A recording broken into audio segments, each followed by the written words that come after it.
They had one message for all of us. Do something. Just do something. For God's sake, do something. After Columbine, after Sandy Hook, after Charleston, after Orlando, after Las Vegas, after Parkland, nothing has been done. This time that can't be true.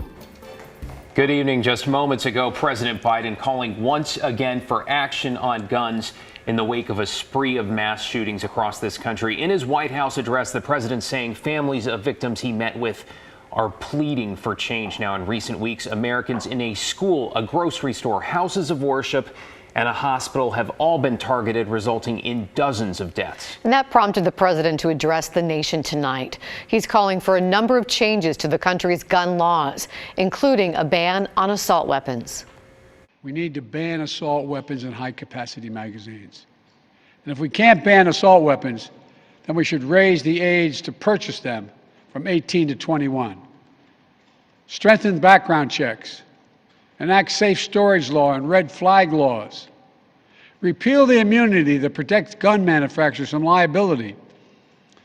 Address the mental health crisis, deepening the trauma of gun violence and as a consequence of that violence. A group of bipartisan senators is meeting to try to find compromise on gun laws. Areas of focus include mental health services, boosting school security, and expanding background checks. There is also a bill in the House that would raise the age to buy an assault rifle to 21, but that seems unlikely to pass in the Senate. You can listen to more of the president's address on KGW.com. And of course, much more nightly news in about a half an hour. New information tonight on some of the shootings that are spurring the president's call for action on guns. Police say the man who killed 4 people at a hospital campus in Tulsa yesterday specifically targeted a doctor. Now, the shooter had back surgery 2 weeks ago. Investigators say he blamed the surgeon for ongoing pain. The surgeon, Dr. Preston Phillips, is among those victims. Another doctor, a receptionist, and a patient were also killed. The gunman took his own life. Police say the shooter bought the AR-15 used in that shooting just hours before the attack. And new details are emerging on the police response to the school shooting in Uvalde, Texas. Texas State Senator Roland Gutierrez says 911 calls from inside the building were going to city police, but were never shared with the school district's police chief. The Uvalde district has its own campus police force. Officials say police were slow to confront the gunman because the district chief thought he was dealing with a hostage situation and not an active shooter. The shooter was in the building for an hour before police finally stormed the school and killed him. 19 children and 2 teachers died in the attack. And that shooting in Uvalde bringing the focus back to guns on campuses in Oregon. You know, last year lawmakers gave every public school district in this state the option to ban concealed firearms on their property, though according to a new report, it seems very few have taken action. Christelle Kumwe joins us. Christelle, this obviously raises big questions for some parents here. Yes, according to an analysis from OPB, only 25 out of almost 200 school districts in Oregon have outright banned guns. That, however, does not include Oregon's largest district, Portland Public Schools. Portland Public School parents and members of Moms Demand Action were clear at a Portland Public Schools meeting Wednesday night. We know that guns and children do not mix. I believe deeply, and I know I'm not alone, that guns have no place on our school grounds. Within a week of a mass shooting at a Texas elementary school, parents passionately asked the district to ban all guns. Please pass this policy today and the names of all those students who we've lost to gun violence. Please pass KGBB today and make sure that when kids return to school in the fall, it's fully implemented.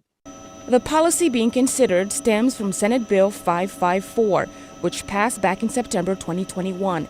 It allows school districts to ban guns, even those carried by people with concealed carry licenses. According to an analysis from OPB, PPS is one of nearly 200 school districts across Oregon that still hasn't adopted that ban. I don't want that gun violence to appear on the steps of our city's elementary, middle, and high schools. While some fought to implement the policy, others were not so sure. The fact that we don't have SROs anymore is problematic for me. School resource officers from the Portland Police Bureau were removed from Portland schools 2 years ago.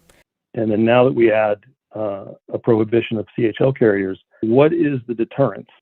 What is stopping someone who is evil out of their mind from coming off campus? Though the policy is still in a public comment phase, the school board will likely take it up at their next meeting on June 14th.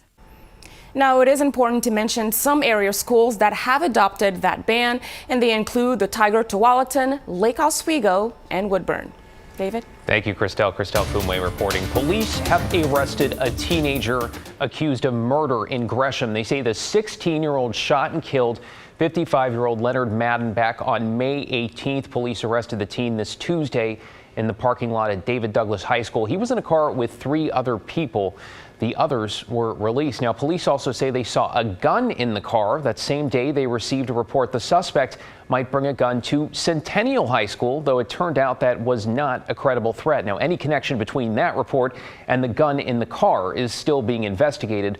Police have not named the suspect. In Portland, dozens of people have been killed in 600 shootings so far this year.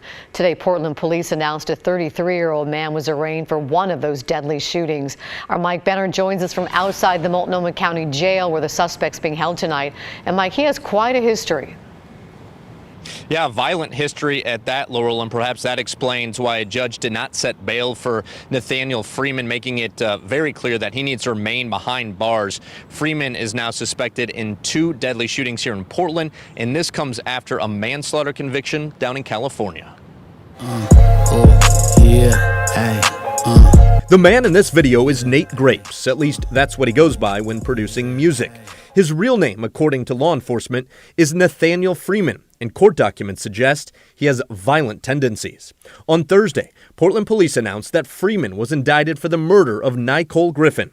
The 30-year-old Griffin was shot and killed back on April 24th near Southeast 9th and Ankeny. Griffin's mother sent a statement to KGW Thursday. In part, it reads, "Nicole was an amazing person with a huge and perfect smile. He was a protector and a real superhero to me. I trust God in all things, even in this, but it's just unfair." Unfair because the man suspected of killing Griffin is a convicted killer. According to the news outlet SFGate, Freeman shot and killed a youth sports coach near the UC Berkeley campus back in 2008. Sometime after serving his prison sentence, Freeman came to Portland, where he's now accused of gunning down Nicole Griffin, one of at least 34 people to lose their life to gun violence in Portland this year. We are constantly working with our law enforcement partners and the community to do whatever we can to help curb that epidemic. We've been ringing the alarm bell now for well over a year. Another victim of gun violence in the Rose City is Max Victor. Police say he was shot and killed May 4th in what's described as a drug deal gone bad. Investigators say Nathaniel Freeman pulled the trigger in that shooting as well. In fact, Freeman was sitting in jail on those charges when police connected him to the Griffin slaying. It all amounts to a lengthy rap sheet for a rapper known as Nate Grapes.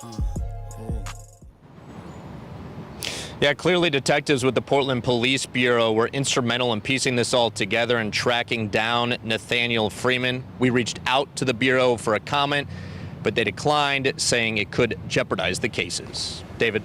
Thank you, Mike.